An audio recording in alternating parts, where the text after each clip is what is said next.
This podcast was produced by OAR FM Dunedin with support from New Zealand On Air. Congratulations! You've chosen conversations that dare, that go boldly where few will. I'm Harry Almey, and this is the Almey Alternative on Otago Access Radio. Welcome back, my little ginger nuts, to the coffee house. Last week we talked to Parliament's second most veteran parliamentarian, rivalled only by Winston Peters, so naturally we wanted to aim higher. But if Jack Time can't get the PM, neither can we.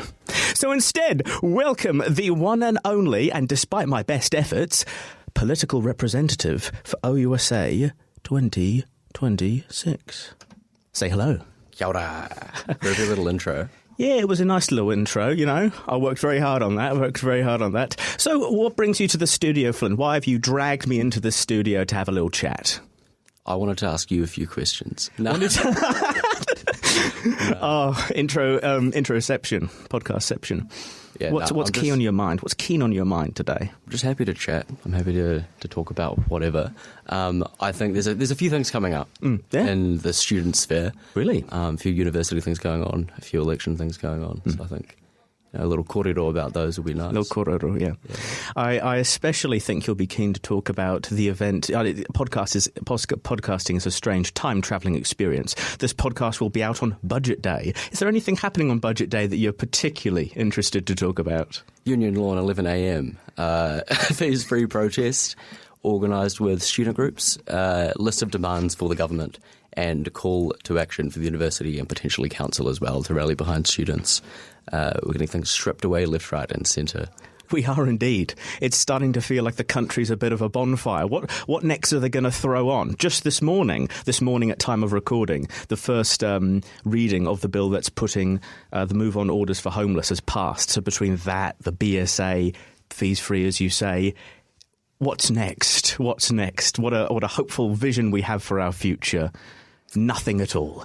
But what exactly is changing with fees free that's got everyone moving so angrily on that particular day today? So originally the Labour government said we'll do 3 years fees free. Yes. Then they said we'll do 1 year fees free first year. And then the new government came in. They said actually it's going to be last year. And then just recently, before the third year actually finished, they are taking that away too. Because it's too expensive. Students don't need to be going to university. They should be getting out there and digging holes and getting a real job. Potentially a fair criticism, but I think students are rightfully pissed off when we were told this is what we're going to get. It acts as a barrier to get in at all, and it seems a little bit counterproductive to have such barriers to what used to be free. Used to get paid to go to uni. People like Winston Peters went to uni for free. I think we're just sort of riled up about that. We want to have our voices heard for a change. Yeah, lots changed in university, between now and when 5 people went to university in the whole of the country. But just for some context for the listeners at home, the coalition deal between New Zealand First and National, which got this government elected, they campaigned on this, was to move fees free from first year to last year. But now all of a sudden it's a policy that's failed. Suddenly all the MPs have started their mind. This was what they thought the whole way through. What does that mean for students, practically? Well, I've been talking to a few people, obviously, as political rep. Yeah. Our job this year has been trying to lobby the government, and an election year is a huge one. We had sort of 3 or 4 policies that we really wanted to get through. Obviously, this has changed that because we wanted maybe an extension of fees free, but now we're fighting to get it back at all. So we've been working with other student associations to sort of get a campaign rolling on that. I think in real terms what it means is that there's already other barriers to education, how much it's going to cost. I think it's going to add another 12,000 on. And I know people who sort of went to uni because the first year was free and they could have a little bit of time to figure out what they actually wanted to do without committing to it and adding another whole year onto their degree if they wanted to change their mind. So obviously last year was a bit different from that but even then it's increasing the barrier more. It's just remarkable. I'm doing a very good job, I think, of pretending like I've got no idea what we're talking about and asking you all the questions. But even I, in preparing for this interview, had to reread it a few times just to. I'm scrunching up my eyes, readers. I'm looking at it again. It's true, he is. But to believe that the only people who are still eligible for fees free are the people who are currently enrolled in their last year of university. There's no grandfathering, there's no sort of easing out. It's just like bam, bush, bon. We don't actually want your vote, it doesn't seem, but I don't know what you think about that. I think I know what you think about that. Making it harder to enrol to vote and to vote at all as well. And I think they know that if they do enough terrible things, people will switch off, and the alternative isn't promising anything better.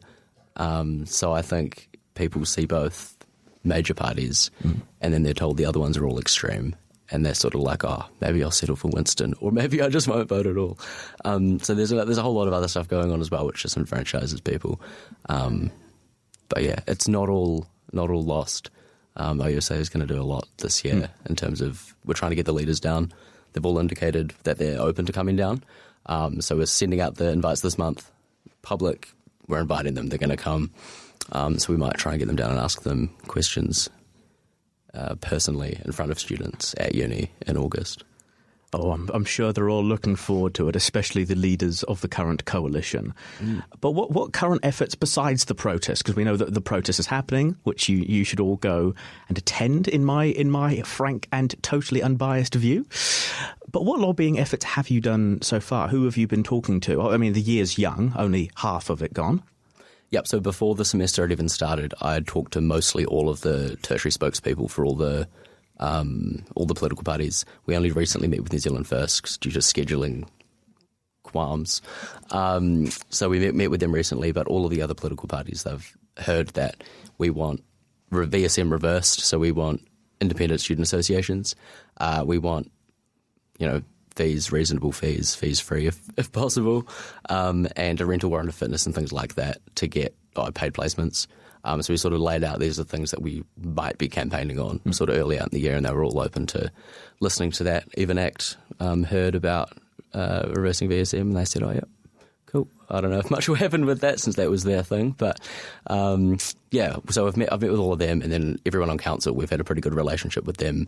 I think 4 to 5 haven't wanted to meet, which is okay. That's their choice.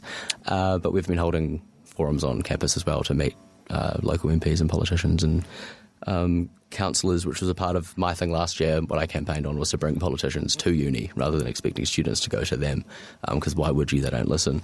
But yeah, so that's sort of the early stages. It was just communicating with them that that's what we wanted to do, and then now we're sort of getting the ball rolling in terms of what actually we want and how we're going to coordinate a campaign around it. Yes, I'm sure you might, much to your disappointment, I'm sure you might have to relitigate all of those conversations now that all of these members of Parliament, right honourable, have had an epiphany, a change of heart deep in their hearts. But I'm sure when you had conversations with some of the more fiscally conservative spokespeople, did you meet with any sort of pushback, sort of criticisms of those policies, especially around fees free, or were they just like, oh yeah, that's the precise quote, is it? Surprisingly not. They were all open to listening, apart from National, who didn't want to meet at all. Yeah. Obviously Shane Reddy's resigning, or he's not going to be in Parliament. But sorely missed, yeah. He was gone. Penny Simmons is tertiary, not universities. So she folded me off to Shane, which was fine. But everyone else was sort of open to listening to it. I did hear a few people, I can tell you who it was, the Labour Party, saying, we've got to be realistic in what we can get done in 3 years, sort of thing, coming out of what this government's done, which was, I think, a hint that nothing drastic is going to change. But obviously we'll see when they release all their policies. Yes, and it's going to be interesting to see when that happens, because again, time travelling. This podcast will be coming out on Budget Day, and we've been waiting with eager anticipation for the Labour Party to release their policies, which they've said they'll do after Budget Day. Who knows precisely how long after that? Then I imagine it will be worth bringing on Labour politicians and having those conversations. But at the moment, I'm not really sure. But there have been some criticisms of the fees-free policies at the moment, haven't there? That have been coming out of the press, out of certain press outlets and certain politicians. It's a hard thing to admit you're wrong, and I think I commend the government for sort of acknowledging that they were wrong and have changed their mind and are now sticking to that. I think, what we've heard, especially, and we went around and talked to a lot of students about it on campus. I dressed up in my Debt Monster suit. That was you? That was me. I was fooled. Far out. Central Library, floor 2. Everyone was looking. It was great. Can't imagine why. But yeah, we've heard a lot of people have been commenting and emailing and all that, that why should people pay for students to go to uni? They had to pay. Some of them actually didn't have to pay, but a lot of people have had to pay. And I think, if you think education's useless, that's probably a pretty good argument. But I think the vast majority of people can see that a country that has an educated population that knows how to innovate and think and write and create is a society that is better off. And I think, when we were going around talking to students, we were asking, do you think this is going to contribute to the 200 people a day moving to Australia? People were sort of like, oh, yeah, probably. They pay us better and the jobs are better and, education's expensive here, so I can go over there and get paid more. I was like, yep, cool. I think there's things that you can argue against it if you have sort of moral oppositions to people having access to things without paying it for themselves. But it's a net good in my view.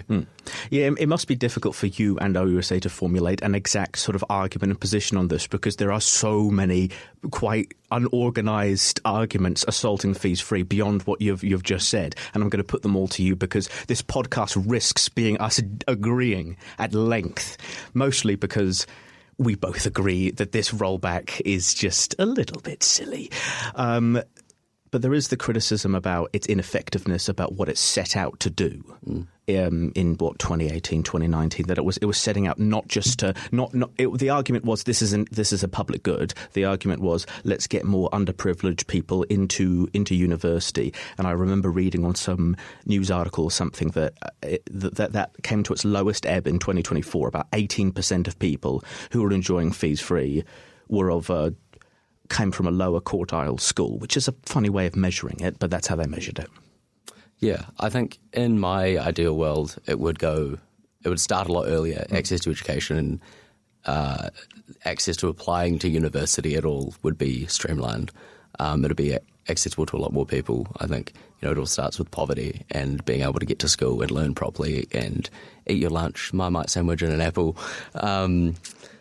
So I think in terms of holistically everything else that is going on in the country, just changing one thing like fees free doesn't achieve that on its own. You have to have a lot of other things going on, like lifting people out of poverty, taking the tax burden off working people, putting it on companies like Zuru, who pay less tax than a plumber, less tax than minimum wage people at 8.9%. The top richest 311 people and families pay less tax than minimum wage workers. So I think there's ways to find the money and help people help themselves until we get to a point where we don't need to be taxing working people and people doing the work themselves.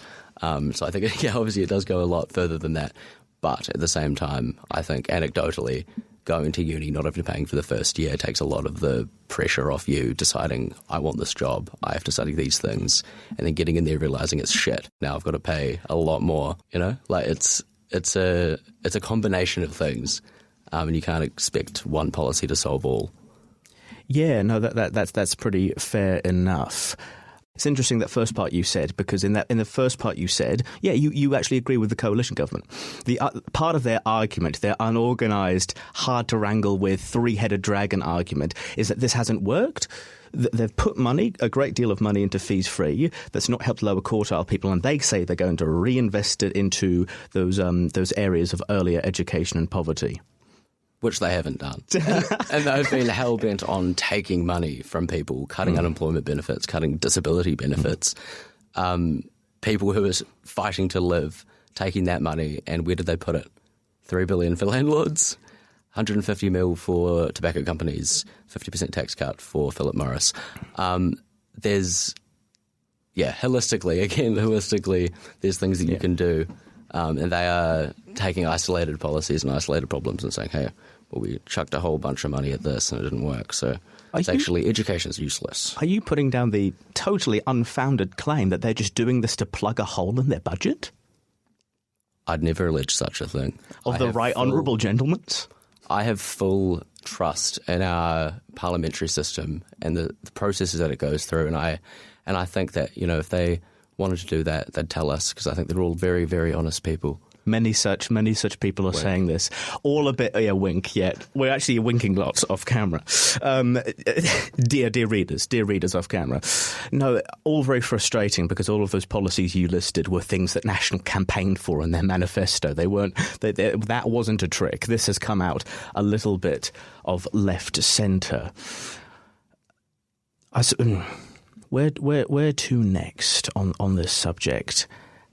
How is OUSA going to get it done? As you said, it's all being wound back. Are they listening? I am. No. We've been in contact with all the other student associations, and obviously there's been collaboration attempts in the past, which haven't always worked. But I think I'm really hopeful for this year, where most of the student associations in Auckland and Wellington and Canterbury and everywhere else have all sort of come together and said this is bad. We're talking about it, we're organising in our respective universities, getting people aware. That's the first step. I think whether or not that turns into political lobbying on the individual party level, I'm not sure. I know that's what we're going to do here. I think we're going to run our political campaigns in the context of the policies that we're endorsing. So we were looking to endorse about 4 policies. Maybe that's going to be 1 or 2 now. That'll sort of happen later on in the year, but I'd like to see sort of a consolidated effort across all universities. And I know Vic, I've talked to them, and they're running a paid placements campaign, which we've been talking about as well. So if we get similar rhetoric going, similar lines to the politicians, in theory they'll listen. They'll say these are what the students want. They'll think about it, and then they'll do it. But if they don't, we'll keep going. One of the joys of the long 50-minute format of the Almey Alternative is that we've kind of disembarked from that really, really interesting nugget of fees free into more general chat. You said it's gone from 4 things to 2 things. What are those 2 things now that it might be reduced to in terms of that campaign? Fees free is definitely going to be one. Yep. And I'd like a campaign around independent student associations so we can sort of do things ourselves more. I know when I was talking to the ACT Party, I said, there's a lot of bureaucracy and red tape that we have to go through, which resonated well with them. And I think on some level that's true, is that OUSA is not as independent as it once was. We've got a good relationship with the uni, but I think we could do a lot more ourselves. And that's something I've talked to people about and they agree. So just trying to flesh out what specifically that would look like. But it does look like reversing voluntary student membership or maybe renegotiating agreements. And just for the extra context for the listeners at home, my dear listeners, all reading this podcast, what exactly is voluntary student membership? I've got no idea. So at the moment, when you sign up to go to the uni and you sign up and you can tick whether you're Māori, whether you're... I'm not sure if there's other tick boxes actually, but I know on your student ID you've got OUSA and Te Raupa Māori or Pacifica Students Association. That is a little tick box that you do to be a member of OUSA, and then you pay a fee. So that means you have access to things like clubs and societies and other sort of services that we offer. But other unis, you have to go out of your way to sort of sign up. I know when I was up in Auckland, a lot of their efforts are getting people to join at all. And the laws have recently changed to make it so that you have to opt in explicitly, because Otago sort of held on to the vein of automatic student membership, which meant that you joined as soon as you were enrolled to be a student. And that was sort of a part of efforts of previous national governments previous Labour and national governments actually, to individualise responsibility and sort of derail collective bargaining and collective power, which is in the form of student associations. So we want to bring that back. We want to make sure everyone has access to OUSA. And so that we can sort of spend money on the things that we want and need, like a student bar. That's been a huge one for me, because we can go on to that next. Student bars are a huge one because it's about safety on campus. I think the second line of the Sophia Charter for the university is to utilise existing spaces for safe drinking and events and that sort of thing, so people aren't being funneled into Castle Street and decked out DJ flats and all those sort of things that happen there. And obviously Starters Bar is gone. Sophia Charter's still there. I think there's a lot more we could be doing to get a student bar or just a space on campus that's open more than once a week. Yes, all those attacks on the unions that you were talking about, the good old spirit of, what dare we say it, Roger Nome. and their extraordinary fondness for the unions. I've been, as a part of my honours thesis, reading such books produced in the 90s as Unfinished Business and I've Been Thinking. And I recall one little comment on I've Been Thinking, we must never allow this man to think again. We'll just leave it at that.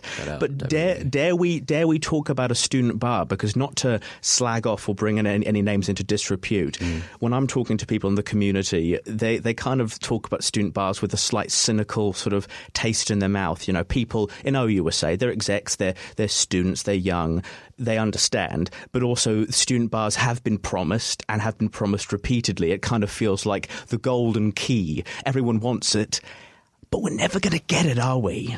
And that's sort of what I think as well. I know we campaigned on it last year, and I believed at one point, hey, we could actually just do it, and we've tried to do it.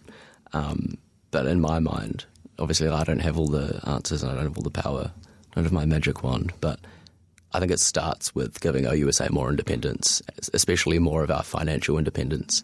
And like we're unique in terms of other student associations where we've got a university built around a one campus. We've got other buildings and obviously other campuses in other cities, but people live around the uni. When I was up in Auckland, I was sort of scouting out what they do, how they got a student bar. How do they do a student bar? They run it at cost as of recently. And I went in there and there were people studying in there in the day and they had a jug, some of them. Awesome. That's cool. You don't have to if you don't want to. Rock on. Yeah. There were spaces that you could book to have uni events. It's not all about drinking and partying. But there are ways that we can do it. And OUSA, well, the university at Otago is lucky because we own lots of buildings. So I think there's an opportunity to look at what we've got and think about how can we change what we've got instead of, buying up a new one potentially. I think it'd be a lot cheaper to convert something that we've got at the moment. Or, I know U-Bar's owned by Oahi Auto as well. I think they own both or they manage both. There's ways that we could do it that's not draining the bank, or even if it is, run it as a service, that's fine to do that because we need a space where we can go that's not 30 minutes into the octagon or someone's flat, which is... It's fun sometimes, but I think being forced into that sort of environment, And to address the other point is that, we're all students, we're all rowdy, we just want an excuse to drink. I think drinking in general for young people has gone down overall since, the 90s or whatever. So we're actually less. And that this is a way to make drinking more responsible as well, because you're in a place with other people and there's community and there's people to support you if something bad happens. You don't have to get Campus Watch all the way out to Leith or Castle, and you can sort of manage it better and safer and give people the option elsewhere if they want it. That makes quite a bit of sense. I know. He just won't stop. It's almost like this is an interview. It's awful. When will it end? I think a few minutes yet. But no. I agree on the point that perhaps students have a bit of an unfounded reputation these days for being rowdy and riotous, considering that you can actually find in the newspapers back in the 90s actual reports of riots. Yeah. When's the last time that's happened one of these days? Perhaps the French have the right idea about achieving political success through fair and peaceful means. Their democratic system is very interesting over there. But what else is close to your heart? So we've gone through fees free. We've raced through it. Fees free, VSN, student bars. God, what next? Whatever you want, whenever you like. Whatever I want, whatever I like. That was a campaign last year. Whose was that? Funny guy. I'll start writing down my list of demands. Yes, I forgot to give the really important context, listeners. My second most very serious, in fact, this individual is more serious than me, which is surprising. Who said that? The person I'm talking to is the former, president leader of the Silly Hat Party? King. Have we ever had a king? There was a guy in the South Island that tried to declare himself king. I think he was French. No one listened to him, and then he went to be a piano teacher in Auckland. Fun fact. Story of my life. That's incredible. Lovely, yeah. Whatever I want. How did you end up being... What's the trajectory from individual from Tauranga, I recall. I know, that's scary as it is. Going from individual from Tauranga, silly hat party king, to OUSA political rep, talking, just yapping about fees free. What's next? I'm not sure. Maybe I'll move back to Tauranga and be king of that. But how did you get from bit to bit? How did that come to be? I think I was running for OUSA when I was running for mayor as well. And the mayor thing was just a bit of a joke that went too far. It was funny for about 2 weeks. Was that the same way with the candidacy? With the political rep stuff, yeah. I think that I didn't expect to just come in and get it. I thought it was an interesting opportunity to see what people reckoned and see what I could get in there and change. Because obviously last year's executive was troubled in some ways. No comment. Whereas this year, I think we're troubled in other ways, in other positive ways. You know, we're troubled to get things done. You know, we're restless at night, waking up in cold sweats, thinking, student bar, we need to get it. It's good to know our candidates are haunted by their own promises. Yeah, I mean, it does consume you. It does take up a lot of what your time and energy goes into, and I'm a few lectures behind, but I'm getting there. Do you have any message for your law lecturers at home? Shout out Andrew Geddes. Awesome guy. I'll get there. Yeah, no. How would you say this year's progress has been at OUSA so far? Half a year gone. I was really hopeful coming into it that we'd get a lot done, and I think one of the things, as maybe some people read in the confessions page, is that we're looking at changes because there's been law changes about in incorporated societies, legislation, associations like OUSA, individualising liability, all that sort of thing to the people who are on the board of that. So there's changes coming through. But I think in the midst of all of that, it's another opportunity to make sure that we can get in and advocate like we thought we were going to. I remember coming into this thinking, I just get to run campaigns and hang out with Rachel Brooking and stuff. It's going to be easy sort of thing. Sounds dreamy. Sounds positively dreamy. Yeah, she's lovely. But a lot of it's sort of taken up by reading stuff and going to meetings and talking about governance stuff, which I think is interesting for a bunch of students to have the responsibility to do that. And it's not saying we're not able to. It just takes up a lot of time that you didn't think you'd be spending on it. And I think there's a way to utilise that. Yeah, sort of the balance more so, because it's not a balance at the moment. It's sort of majority governance stuff. And that, we've managed to run a few events. And I'm looking forward to the election campaign, but that's sort of all I'm able to do. Because also I'm only a 10-hour role. But yeah, we're getting things done. And I think we're doing a lot better than I thought potentially we would, which is... it's really nice. There we go, people. OUSA executive, mostly a bureaucratic, slightly governance-based thing, the boring parts of governance. Yes, and for a bit of context, listeners, I also campaigned to be political rep in 2026 and was nobly and handily defeated by Flynn Nisbett, which is all right. I've gotten over it, mostly because my job is more fun than his, by all accounts.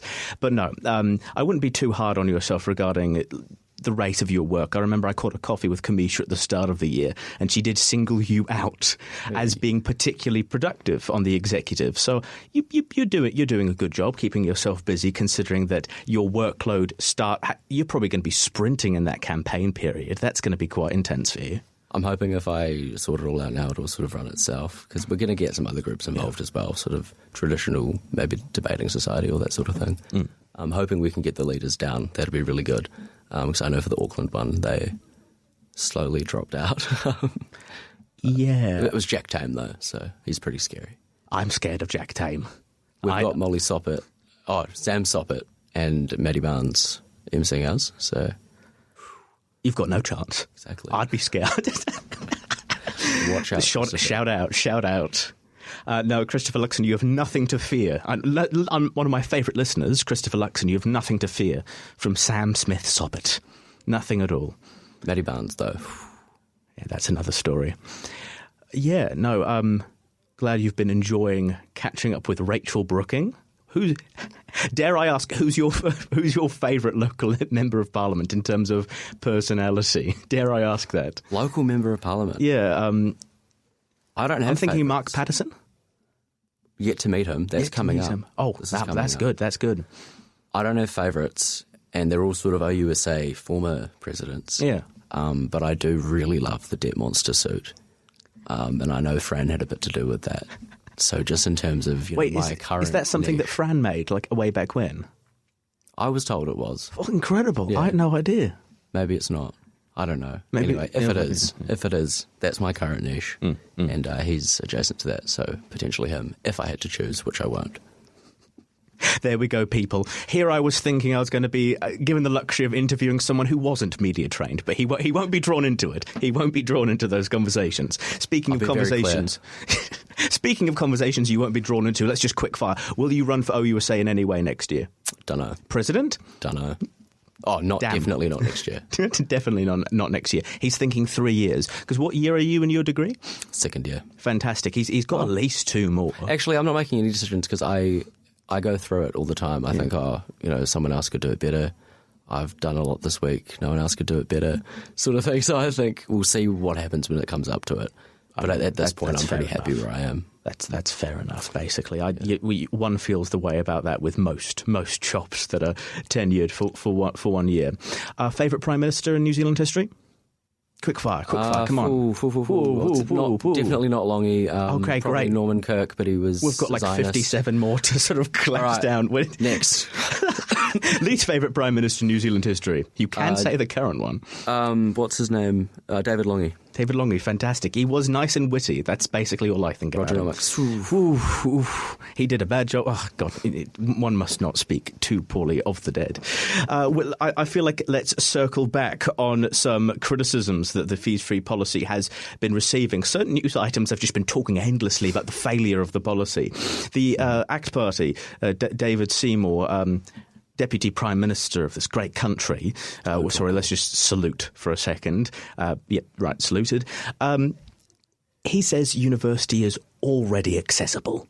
He says it's subsidised and it's got cheap loans. Why need fees free? That's just a waste of money, he says.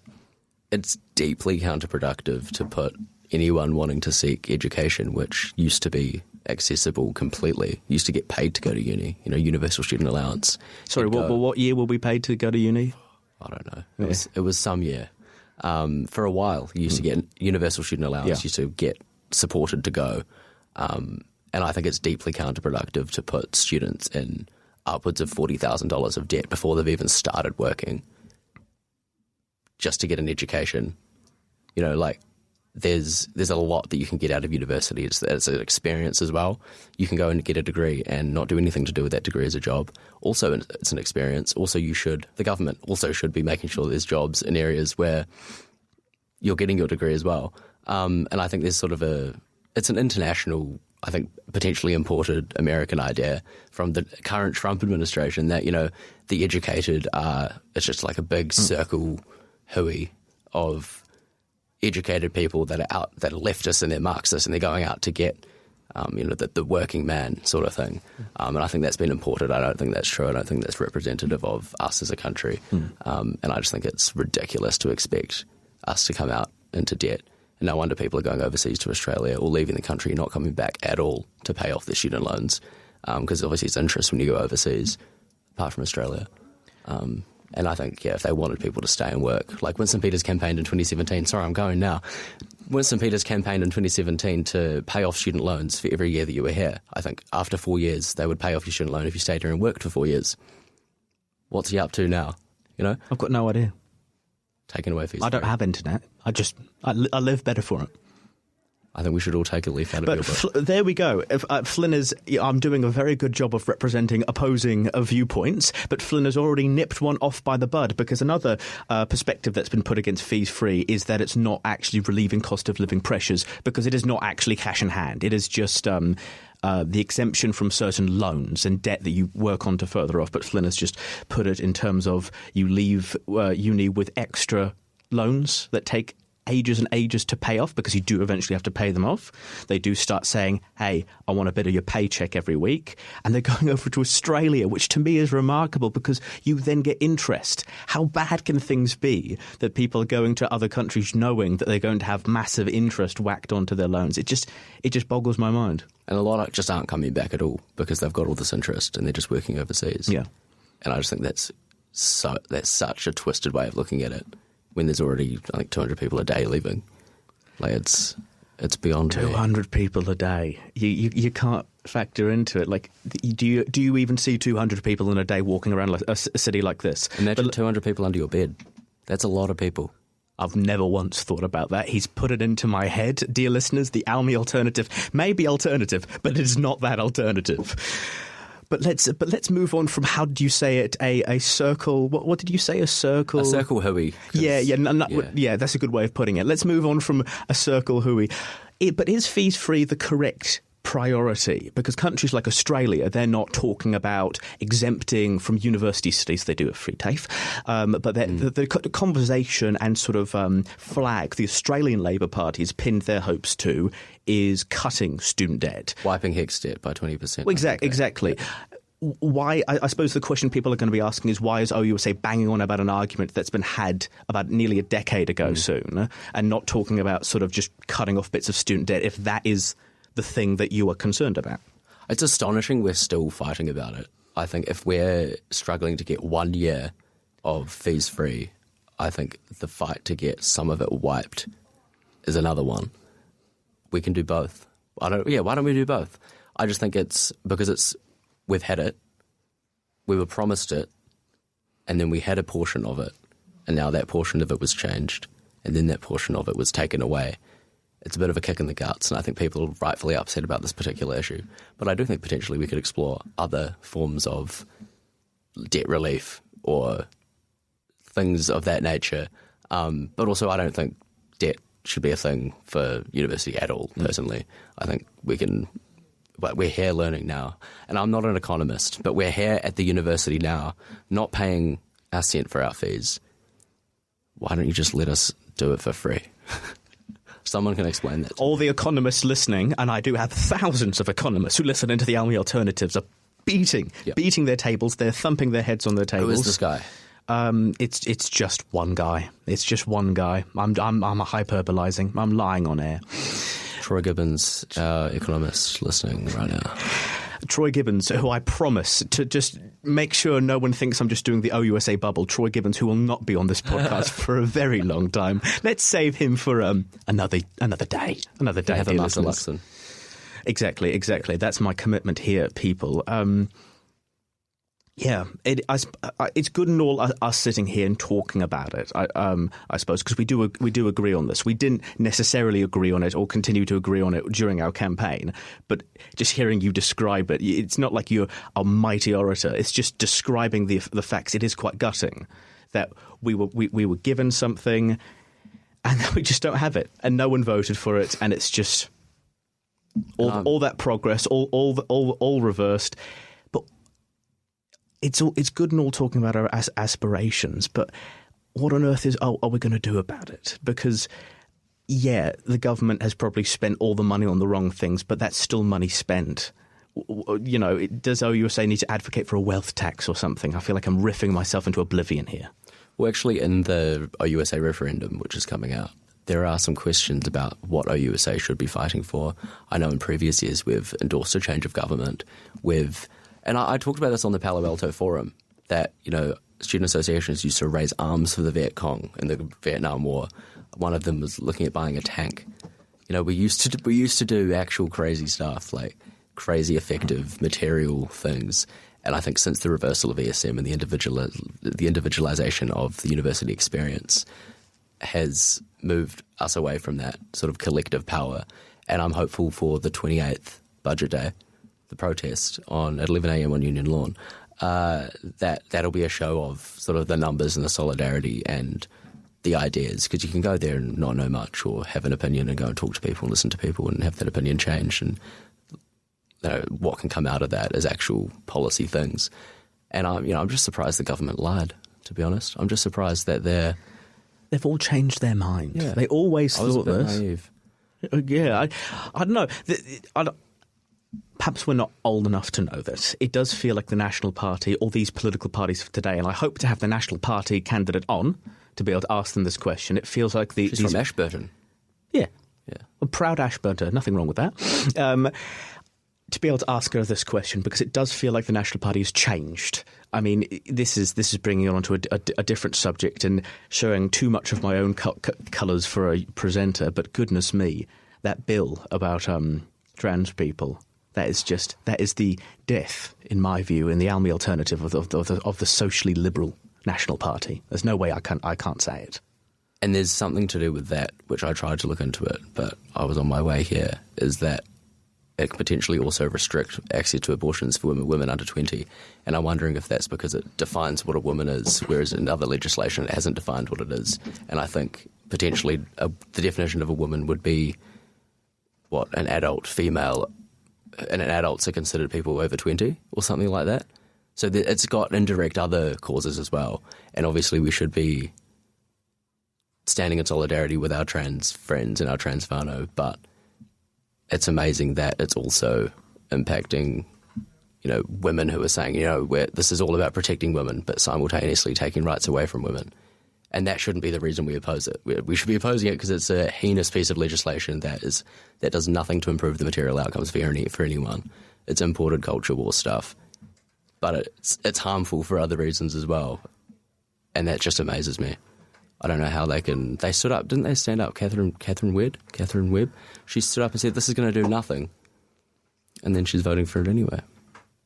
They've all had an epiphany. It's just all over my Facebook. They've all changed their mind, which is fair enough. I'm a big proponent of changing my mind simultaneously as a seemingly sort of group fervour. But let's move away from me saying things that will harm, I'm sure, future interviews. Now I'm the one who's going. I'm the one who's going. You're the one who's supposed to be with the motor on you. Tell me what you think.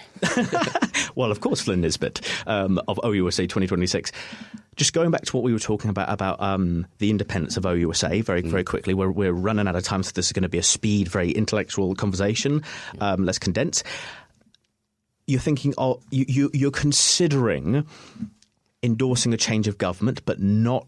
Are you thinking of endorsing a political party in particular? We can't endorse political parties. I know in previous referendums we've had that, whether we should endorse a change of government. I'm not sure in the finalised version of what's going out in the referendum if that's one of the options, but I know we've done stuff like that before. We're looking to endorse policies, and I'd like to see a scorecard of the political parties and how they align with said policies. And I think that's what I've been telling them as well when I've been meeting with them, is that this is your incentive, is that if you're saying, it's going to be biased because this political party is going to be all green, and all the others are red, like ticks and X's, then that's your incentive to support students and advocate for students, because otherwise you're going to be in the dumps. But no, we're not looking to get anybody in particular elected. I have no party allegiances. Not many in the exec do. We're all sort of here in the interest of students, and we want policies that will benefit students, especially and students and everyone really, actually. The wider community. Housing's an issue in the whole of Dunedin, not just for students. So I'd like to see also as well, in some next year or this year or another year, a housing campaign led by students supporting everyone else as well, because we're all suffering in that way. So short answer, no. Excellent. It's good to know for myself and for the listeners at home what OUSA can and can't do. Oh, goodness me, scorecards. How I dislike them. They always seem to have a certain group with the green, certain group with the orange, certain group with the red. But that's all right. I'm not the decision maker. You've been duly elected. To do good things. Exactly. That's their incentive. VSN. So the OUSA isn't financially independent? Just elaborate on what VSN actually is. So voluntary student membership was, you'd pay your student service fee and it would go to your student association. Now 80% of it goes to the uni, 20% of it goes to us.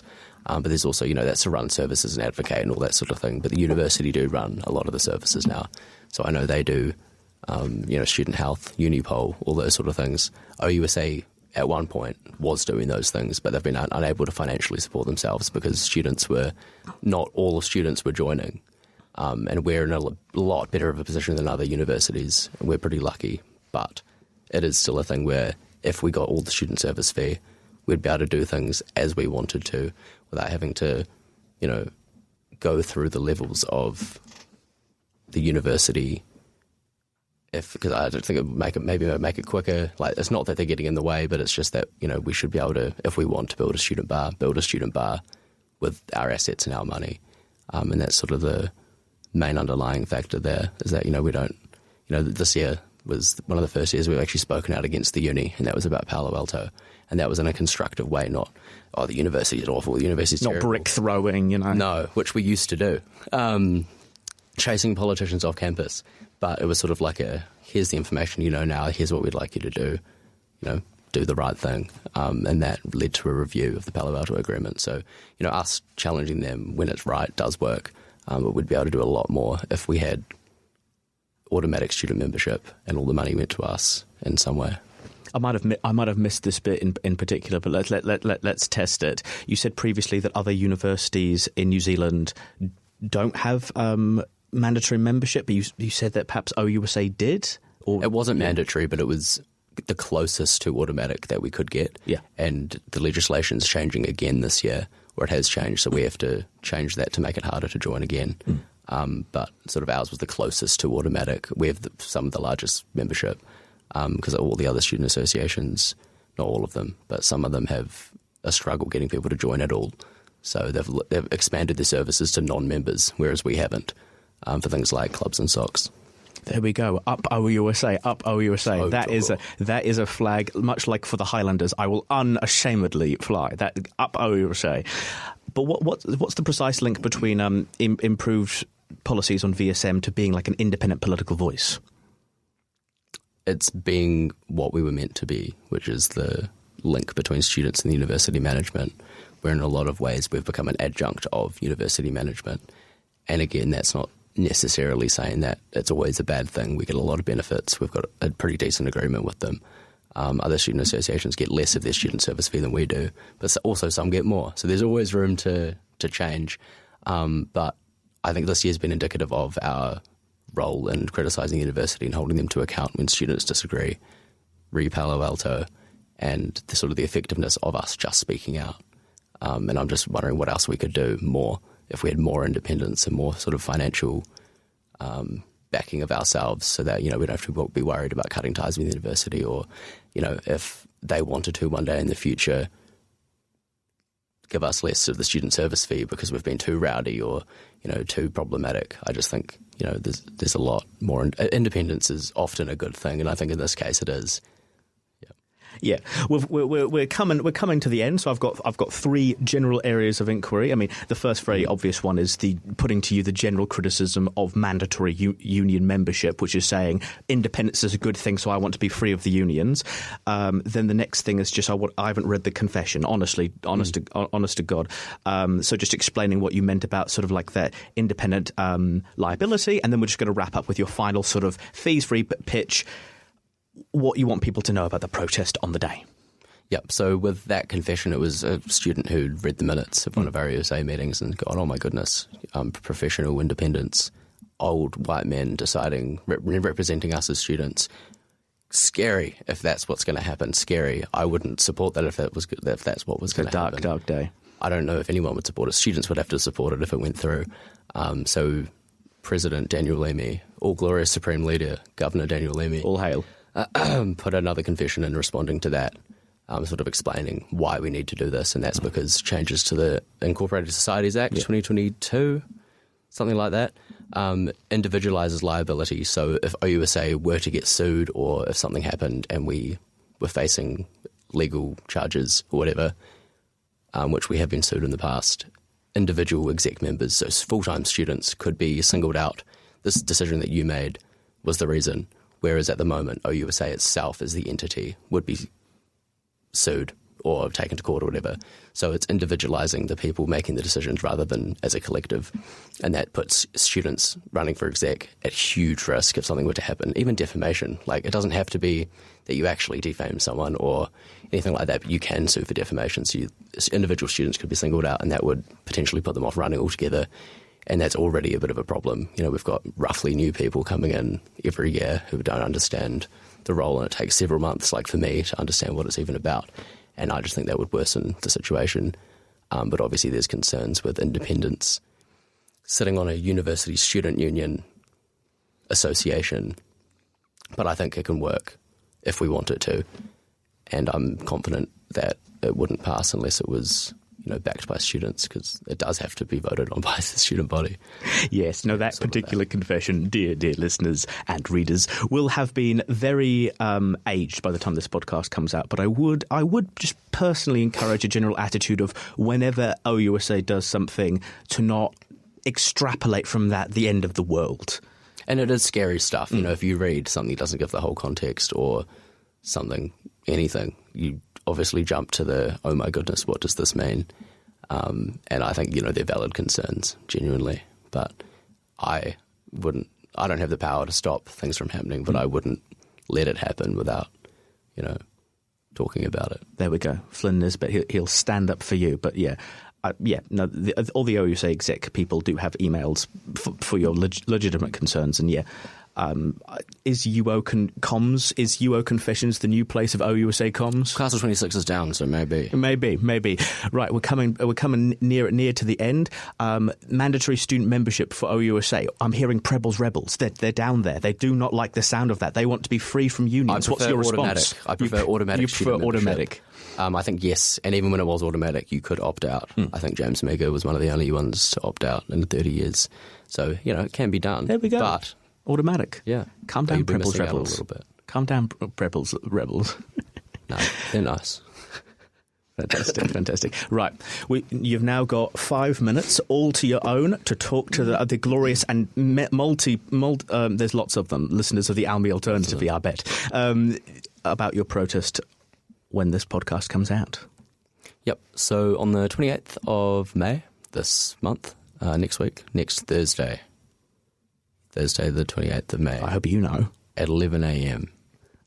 We're going to be rallying on Union Lawn, and we're going to have speakers from student groups involved on the poster. There's some from Young Labour, some from Young Greens, some from, I think, ISO and OUSA Executive, and potentially ODSA would like to get involved as well. Protect Action Otago as well? Yes, that's sort of the collective it's run under. It's sort of, student run.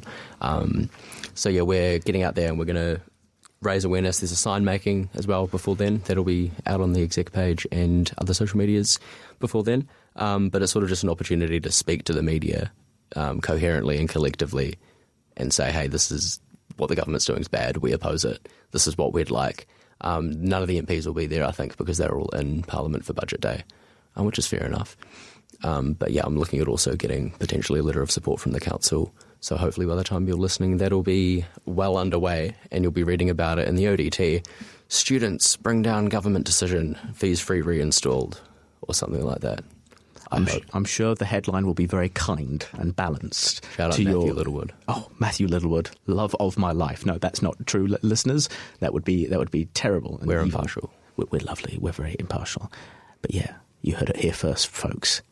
Almey Alternative suddenly become ASMR. 11 a.m. I'm going to turn your mic off in a second, mate. 11 a.m. Union Lawn, which I know that it was a bit confusing for me the first few years as a student. Union Lawn, it's the great big green thing next to OUSA, the great big green grassy thing, because OUSA is also green. They'll be meeting there at 11 a.m. Will there be... you'll meet there at 11 a.m. and you'll be marching. You'll be marching towards the Octagon? Yep. Brilliant. There we go, folks. When you're listening to this at 6 and 7 a.m. on Spotify and Apple playlist. Thanks for the 6-7 joke, Flynn. You are very young. Good. You will be able to listen to this and come and see everyone else at the podcast. If you listen to this on 7 p.m., I'm sorry for how dated this podcast was in the end. Fantastic. Thank you for coming on, Flynn Nisbett. This has been a lovely little chat. Flynn's Nisbett. That's all. Flynn's Nisbett. That's your name. Me. Big political heavyweights on. Exactly. Who's next? Daniel Lemmy. No, I can't do that. I can't just be OUSA bubble. That was all. Thank you and good night. Gad, what an enigma. Every day, the horizon of our imagination grows. I can't wait for tomorrow. You can find more episodes of the Almey Alternative on oar.org.nz, Spotify and Apple Podcasts. See you soon, dear listeners. This podcast was produced by OAR FM Dunedin with support from New Zealand On Air.